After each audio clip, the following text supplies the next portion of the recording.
So I'm on Plot Lane. It's literally called that. That's what I discovered when I made a voicemail note for myself on my phone, on which I am recording this video. It's an iPhone SE. I'm about to replace it, but I just couldn't sit on this. I just wanted to make a video straight away because YouTube is like that. You can do that. And here I am making this YouTube video. Oh, big puddle here, very exciting. So I discovered that I am walking along Plot Lane.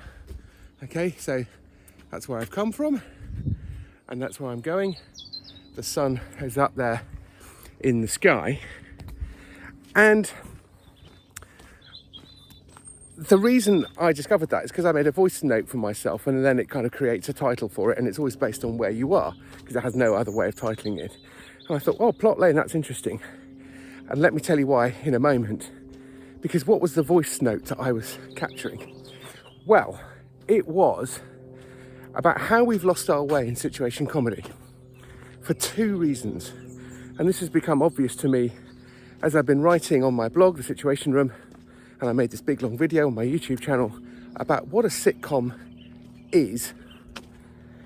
I think I'm realising why we're in all sorts of trouble. Because two things have happened in the last, 10, 15 years that we've not really noticed, and we've taken them for granted.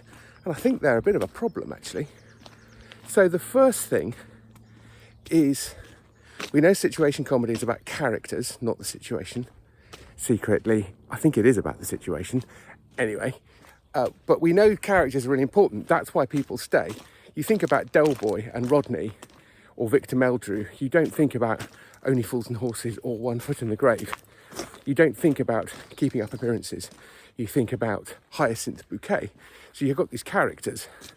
Great. Okay, so I think what we're looking for and what the emphasis has been on has been authenticity, voices, characters, new perspectives. And that's all great. That's all fine. But what it does, therefore, is focus the writing and everything, in fact, the whole industry, on finding characters rather than places. And I think the secret source of the sitcom, as I've been discovering, as I've been really thinking about it, is sitcom is about the place. Cheers is the place where everybody knows your name. Now, Cheers may feel dated in some ways, but you know what? They did okay. Tens of millions of people. Wasn't a one-off because MASH was set in a place, the 4077. Friends is basically Central Perk and Monica's flat and Joey's flat. Strong sense of place, Manhattan. And there were 6 characters. Who was that show about? Well, it was sort of about all 6 of them, wasn't it? But the thing is, if you just focus on a voice, one person, one world, and one perspective on that world, what you are doing is essentially inviting the audience to go on a journey with a complete stranger who shares a very different perspective. It may be a very interesting perspective. It may even be funny. But if it's new, it's also probably not really understood. It's not a very inviting offer. And so you get lots of new shows popping up, which are from unique, interesting, original perspectives. And they're being offered to the audience, and the audience are going, I don't know, I'm not sure about that. So that's the first thing, is that authenticity. And again, who are sitcoms for? The audience. What do we want? Sitcoms that people watch, yes please. We don't particularly want little boutique-y shows that nobody watches. They're a bit of a luxury. They can be really good, people like them, critics like them. And that's healthy, just in every industry. You know, you have mainstream fashion and then you've got high fashion. And one kind of leads to the other. You've got cars and you've got Formula One. And you need Formula One because eventually that stuff ends up in cars. Which is why our road cars can now do 160 miles an hour, even though the law says you can only do 70. So, possibly 70 on a street like this. Technically might be the limit is 60. It's a dirt track. No one's doing 60 on this. But that takes us back to Plot Lane. That is where I am. That is what I have discovered this lane is called. And so here's the second big shift. So back in the 80s, when I was a kid, sitcom was on TV. If you missed it, you missed it, because there wasn't a video recorder. Eventually we got one, I think in the late 80s, early 90s. Game changer.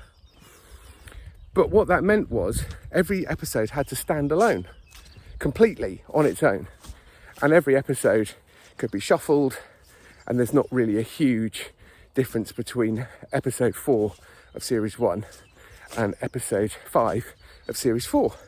They're all kind of interchangeable. Now, characters observably get a bit older, and an actor might leave or whatever. So you might go, oh, this is an early one or this is a late one. But they're fundamentally interchangeable blocks.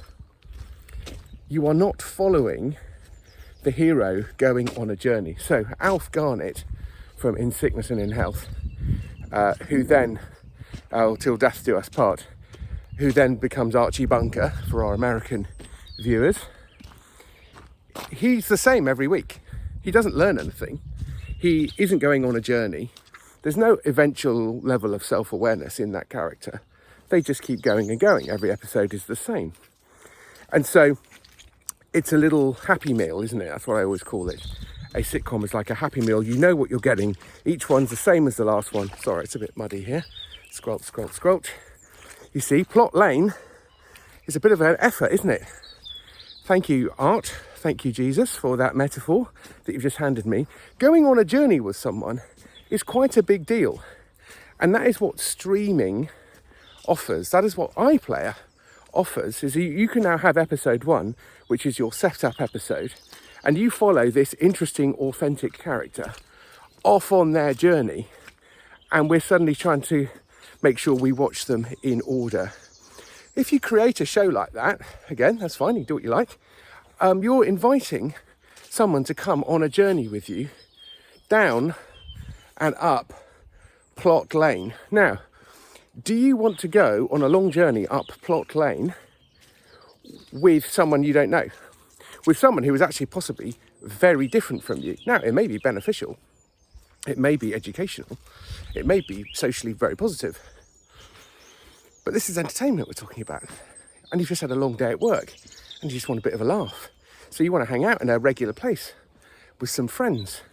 Just like every time you go to that bar, let's call it Cheers, Norm's always there, propping up the bar with next to Cliff, and Fraser's at the other end of the bar trying to psychoanalyse everyone, and Coach or Woody is saying kind of dumb things, Carla's saying rude things about her kids, and it's just familiar.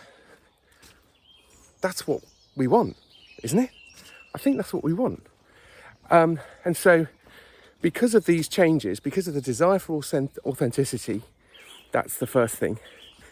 And the sense that you just expect, rightly now, because everyone's watching stuff on streaming, not everyone, a lot of people still watching TV as it is broadcast, as the BBC intended back in the day. And so as you sort of embrace that medium, what you're going to create is a show where you take an authentic, unfamiliar character on a journey down plot lane. Now, you may be heading towards the sunlit uplands of that journey, but it's quite a big ask to get people to do it. And so that's why a lot of these new shows aren't capturing the public imagination in the same way, because they're quite a specific invitation that I think a lot of people aren't really wanting, because the situation comedy is about a situation, it's about a place, it's about hanging out with the characters, not going on some big long journey up plot lane where this sort of character was kind of living with them. I mean, maybe it's a bit of a millennial thing as well, where it tends to be a bit more of an introspective generation, as opposed to Gen Xers like me, who are a bit more, well, think we're a bit more objective and right and wrong and all that kind of stuff, and get over yourself and all that kind of stuff. I mean, it's nice to go on a journey, isn't it? I'm having a lovely walk, but crucially, I know this walk. This is not some random lane that I've never been on before. It's a walk that I know is going to take a particular length of time so that I can then get back to my desk and do some work. It's first thing in the morning, it's a lovely day, and I thought, oh, I know where I'll go. I'll go to this place. And as I've been listening and as I've been thinking, I thought to myself, oh, Plot Lane and situation comedies and all that kind of stuff. So I was doing the reason, I mean, the extra trigger for this is the fact that I was doing a workshop over the weekend with about 10 people. And we just all loved sitcoms. I asked the question, what's the sitcom that you've watched the most? Before I asked them their name. And then what that tells you is that it's not necessarily what's the best sitcom or even what's your favourite sitcom, but what sitcom are you most familiar with? Because that is what we want in a sitcom. We want something that is familiar. And where does the word familiar come from? Well, I guess it comes from the word family. And that isn't family in the sense that everyone has to be genetically related to everybody else.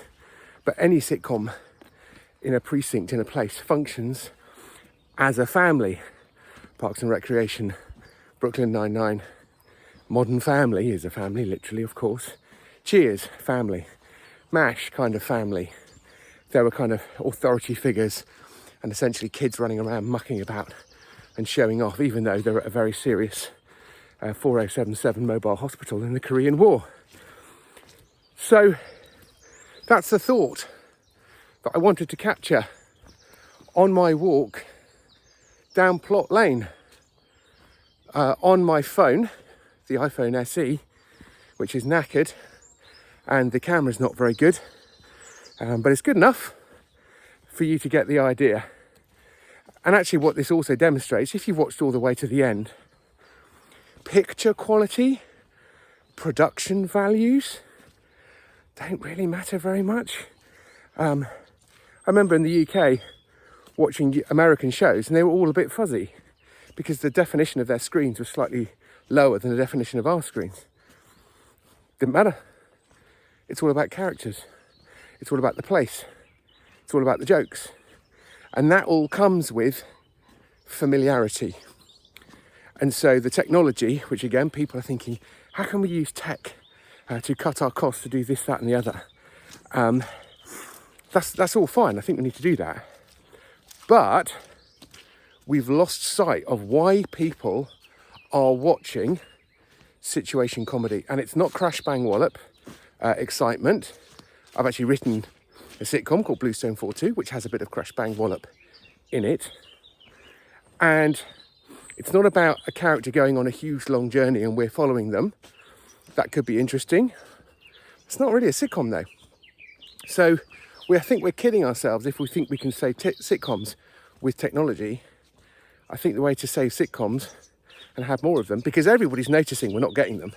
No matter where I go, what I do, people know that I'm a sitcom writer.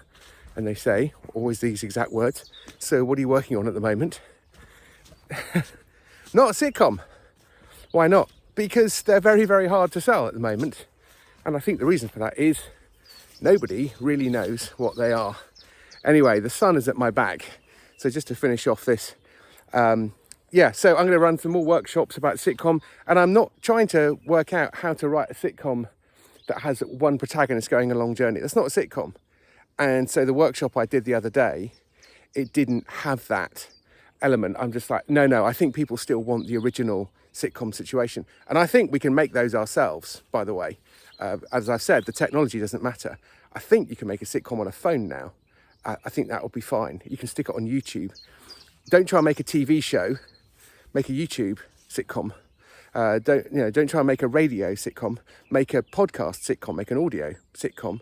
And if it's specific and it's about a place that people want to be, I think it has a chance. But anyway, that's a conversation for another day. But I just wanted to capture that thought on this video, out in the open, not in my office in front of my whiteboard. And let's face it, this isn't a bad alternative, is it? Anyway, thanks for watching. Cheerio.